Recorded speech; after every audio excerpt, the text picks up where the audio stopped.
महाभारत कथा। महाभारत भारत के दो प्राचीन महाकाव्यों में से सबसे बड़ा महाकाव्य है, जिसकी रचना वेद व्यास ने की थी।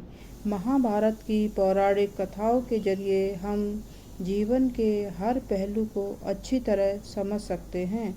हमने महाभारत की इस महान कथा को एक लड़ी में पिरोने का एक छोटा सा प्रयास किया है, जिसमें हस्तिनापुर के राजा भरत के राज से लेकर कुरुक्षेत्र युद्ध में कौरवों के विनाश तक की सारी घटनाएं मौजूद हैं।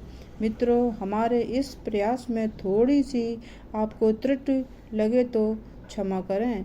महाभारत की कथा महर्षि पाराशर के कीर्तिमान पुत्र वेद व्यास की देन है। व्यास जी ने महाभारत की यह कथा सबसे पहले अपने पुत्र सुखदेव को कंठस्थ कराई थी, बाद में अपने दूसरे शिष्यों को।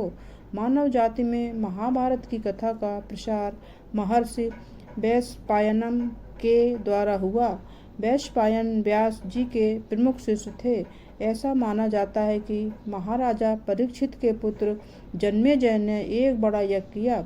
इस महायज्ञ में सुप्रसिद्ध पौराणिक सूत जी भी थे। सूत जी ने समस्त ऋषियों की एक सभा बुलाई। महर्षि शौनक इस सभा के अध्यक्ष हुए। सूत जी ने ऋषियों की सभा में महाभारत की कथा आरंभ की। महाराज शांतनु ने उनके पुत्र चित्रांगद हस्तिनापुर की गद्दी पर बैठे थे।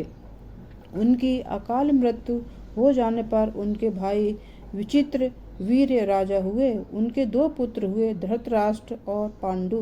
बड़े बेटे धृतराष्ट्र जन्म से ही अंधे थे, इसलिए उस समय की नीति के अनुसार पांडु को गद्दी पे बिठाया गया।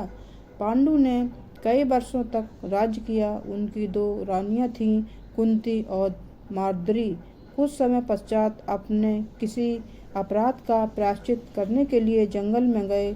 उनकी दोनों रानियां भी उनके साथ ही हो गईं। वनवास के समय कुंती और माद्री ने पांचों पांडवों को जन्म दिया। कुछ समय बाद पांडु की मृत्यु हो गई। पांचों अनाथ बच्चों को वन के ऋषि मुनियों ने पालन पोषण किया और पढ़ाया लिखाया। जब युधिष्ठिर 16 वर्ष के हुए तो ऋषियों ने पांचों कुमारों को हस्तिनापुर ले जाकर पितामह भीष्म को सौंप दिया। पांचों पांडव बुद्धि से तेज और शरीर से बली थे। उनकी प्रखर बुद्धि और मधुर स्वभाव ने सबका मन मोह लिया था। यह देखकर धृतराष्ट्र के पुत्र कौरव उनसे जलने लगे और उन्होंने पांडवों को तरह तरह से कष्ट पहुंचाना शुरू कर दिया। दिन पर दिन कौरवों और पांडवों के बीच वैर भाव बढ़ता गया। अंत में भीष्म पितामह ने दोनों को किसी तरह समझाया और उनके बीच संधि कराई। भीष्म के आदेशानुसार कुरु राज्य के 2 हिस्से किए गए। कौरव हस्तिनापुर में ही राज करते रहे और पांडवों को एक अलग राज्य दे दिया गया, जो आगे चलकर इंद्रप्रस्थ नाम से मशहूर हुआ। उन दिनों राजा लोगों में चौसर खेलने का आम रिवाज था। राज्य तक की बाजियां लग जाती थीं।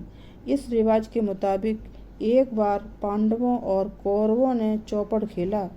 कौरवों की तरफ से कुटिल शकुनी खेला। उसने युधिष्ठिर को हरा दिया। इसके फलस्वरूप पांडवों का राज छिन गया और उनको 13 वर्ष का वनवास भोगना पड़ा था। उसमें एक शर्त यह भी थी कि 12 वर्ष के वनवास के बाद 1 वर्ष अज्ञातवास करना होगा। उसके बाद उनका राज उन्हें लौटा दिया जाएगा। द्रौपदी के साथ पांचों पांडव 12 वर्ष का वनवास और 1 वर्ष का अज्ञातवास में बिताकर वापस लौटे, पर लालची दुर्योधन ने लिया हुआ राज वापस करने से इनकार कर दिया। अतः पांडवों को अपने ही राज्य के लिए लड़ना पड़ा। युद्ध में सारे कौरव मारे गए। तब पांडव उस विशाल साम्राज्य के स्वामी हुए। इसके बाद 36 वर्ष तक पांडवों ने राज किया और फिर अपने पोते परीक्षित को राज देकर द्रौपदी के साथ तपस्या करने के लिए हिमाचल में चले गए। धन्यवाद।